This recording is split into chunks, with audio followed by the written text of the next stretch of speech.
السلام علیکم دوستو، آج میں نے آپ کے لیے جس ناول کا انتخاب کیا ہے وہ عورتوں کی سیلف رسپیکٹ پہ لکھا گیا اندلیب زہرا کا ایک خوبصورت ناول ہم لوگ ہے۔ تو چلیے سٹارٹ کرتے ہیں۔ بعض لوگوں پر قدرت مہربان ہوتی ہے، بے حد اور بے شمار۔ میرا شمار بھی ایسے ہی افراد میں ہوتا تھا۔ ہمارا گھرانہ کالونی کا معتبر گھرانہ جاتا، صدیقی ہاؤس ایک مستند شریف گھرانہ سمجھا جاتا، پابند صوم و صلات، حسب نسب، اعلیٰ معزز اور نجیب الطرفین۔ ابا جی کی رائے بڑی مستند سمجھی جاتی اور ان کے مشوروں کو اولیت دی جاتی۔ میں 3 سگڑ با اخلاق با پردہ بہنوں کا اکلوتا بھائی تھا اور سب کی امیدوں کا واحد مرکز بھی۔ امی تو مجھے دیکھ کر جیتی تھیں، میں نے بھی ان کی خواہشات اور امیدوں کو مقدم جانا۔ اکلوتا نور چشم ہونے کی وجہ سے ابا میرے چال چلن پر خاص نظر رکھتے تھے۔ اسکول جانے سے پہلے مجھے اصول دین، فروغ دین، 6 کلمے اور مختلف صورتیں ترجمے کے ساتھ زبانی یاد کروا دی گئی تھیں۔ یوں شکل و صورت، تعلیم، اخلاق، کردار میں ہمیشہ نمایاں اور منفرد رہا اور اپنے ہم عمروں کے لیے مثال بھی۔ اب جب کہ میں بچپن کی حدود پھلانگتا، لڑکپن اور نوجوانی کی شوریدہ سری سے بچتا بچاتا باشعور دور میں داخل ہو چکا تھا، تو روز میری بہنیں میرا صحرا سجانے کے ارمان سجاتیں اور تقریباً روز لڑکی دیکھنے کے لیے جاتیں، لیکن میں جو اصل کردار تھا اسے ثانوی درجہ دیا گیا، یعنی خود ہی لڑکی دیکھتیں اور مسترد کر دیتیں۔ بھئی بڑا کچھ دیکھنا ہوتا ہے، کردار، اخلاق، خاندان اور سلیقہ۔ رافعہ آپا انگلیوں پر خوبیاں گنواتیں، خوبصورتی، تعلیم، کرن اور مہوش تڑکا لگاتیں۔ ارے بھائی ہٹو، بس ایسی ہو کہ آتے ہی رونق لگا دے۔ امی پیار سے بال سہلاتیں اور میں جھینپ کے اٹھ جاتا۔ لیکن 2 سال گزر گئے، گوہر مقصود مل ہی نہیں رہا تھا۔ اب میں اکتانے لگا۔ میرے دوست، کولیگز، کزنز سب بال بچے دار ہو گئے اور میں یعنی عبداللہ ابھی تک دیوانہ پھر رہا تھا۔ ہر لڑکی پر بہنوں کا اختلاف ہوتا اور میں مشرقی بیٹا ہونے کا ثبوت دے دے کر تھک چکا تھا۔ انہی بے کیف دنوں میں مجھے وہ نظر آئی۔ ثنا رحمان دوسری برانچ سے ٹرانسفر ہو کر آئی تھی۔ روشن گندمی رنگت، سنجیدہ مزاج اور جاذب نظر۔ وہ ایک با اعتماد اور سلجھی ہوئی لڑکی تھی، سب سے بات چیت رکھتی، معاملات ڈیل کرتی، لیکن ایک حد میں رہ کر، وقار کے ساتھ۔ میں نہ جانے کب اس سے متاثر ہوا کہ دل کے ہاتھوں مجبور ہو کر اسے حال دل سنا بیٹھا اور شادی کی پیشکش کر دی۔ وہ بھی شرمانے کی بجائے سنجیدگی سے مجھے دیکھتی رہی اور کہا کہ اس کے گھر والوں سے بات کی جائے۔ میں نے اسی کو بہت جانا اور اب اگلا مرحلہ گھر والوں کو منانا تھا اور نتیجہ غیر متوقع نہ تھا۔ امی اور بہنیں حیران بلکہ کچھ غصے میں نظر آئیں اور اس آزاد شتر بے مہار لڑکی سے خائف اور نالاں بھی، جس نے ان کے شرمیلے بیٹے کو یوں قابو میں کر لیا تھا کہ وہ اپنا صحرا خود سجانے بیٹھ گیا۔ حالانکہ حقیقت برعکس تھی۔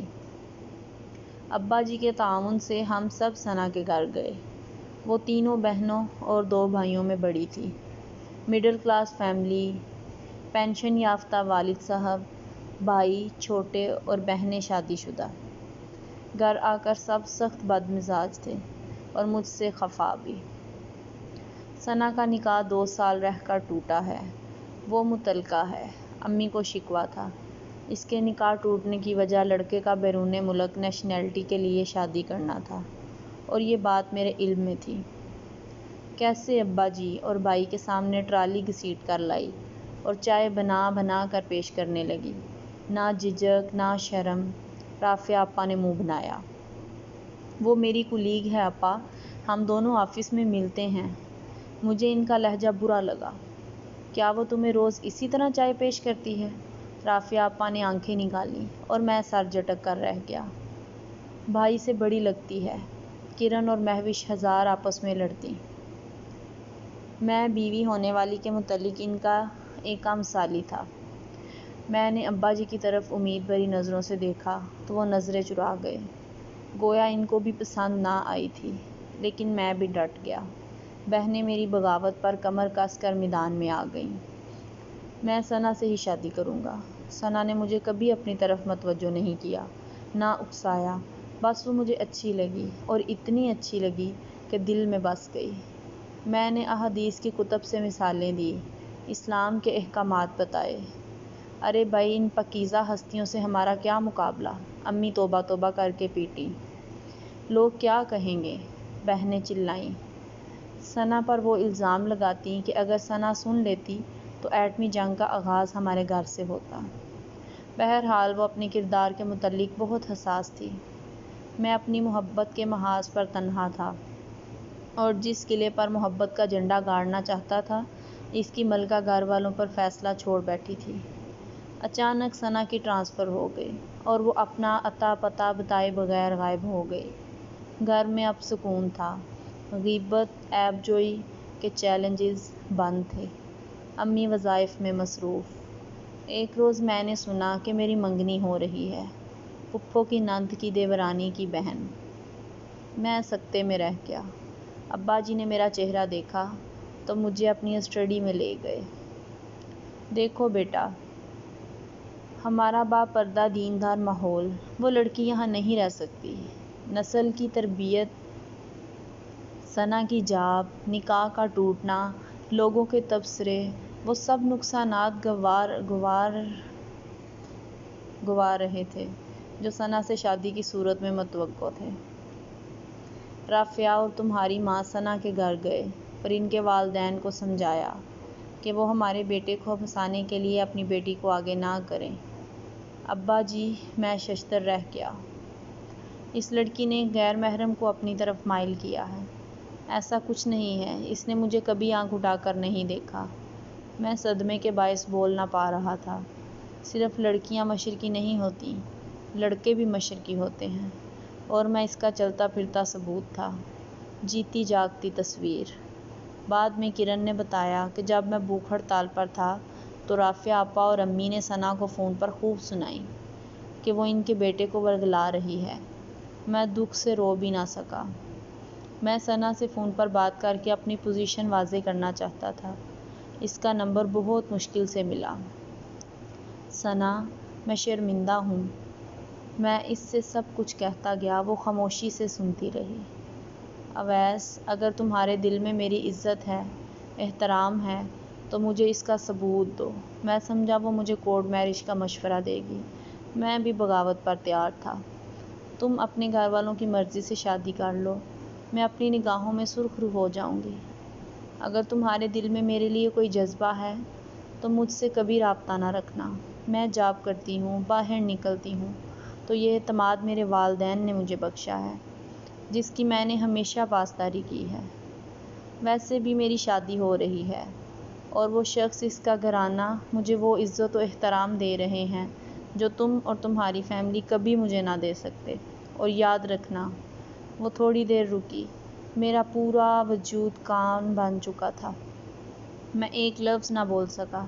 اس نے فون بند کر دیا۔ ثنا سے محبت تھی یا اس محبت کی پاسداری، جو میں گھر والوں کے فیصلے پر راضی ہو گیا۔ ساری گلی بقائے نور بنی ہوئی تھی۔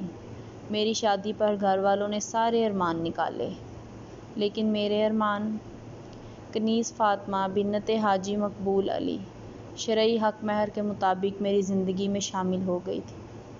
میرے نکاح میں شرعی طریقوں کی پیروی کی گئی۔ ابا جی نے خود نکاح پڑھایا۔ ولیمہ شاندار ضیافت تھی۔ بہنیں، امی دلہن پرواری صدقے جا رہی تھیں اور میں بالکل خاموش تماشائی بنا یہ سب دیکھ رہا تھا۔ ثنا کا ایک جملہ میرے کانوں میں گونج رہا تھا، اویس، مذہب وہ نہیں جو صرف عبادات میں نظر آئے۔ مذہب تو وہ ہے جو روزمرہ معاملات میں شامل ہو کر تعارف بن جائے۔ پھر لڑکی جو گھر سے فکر معاش لے کر نکلتی ہے، وہ بے راہ و راہ نہیں ہو سکتی۔ ہر لڑکی محبت سے زیادہ عزت چاہتی ہے۔ جو تم نہیں دے سکتے، اور مجھے صرف عزت ہی چاہیے تھی، جو تمہارے گھر والے مجھ جیسی خود مختار اور آزاد خیال لڑکی کو نہیں دے سکتے۔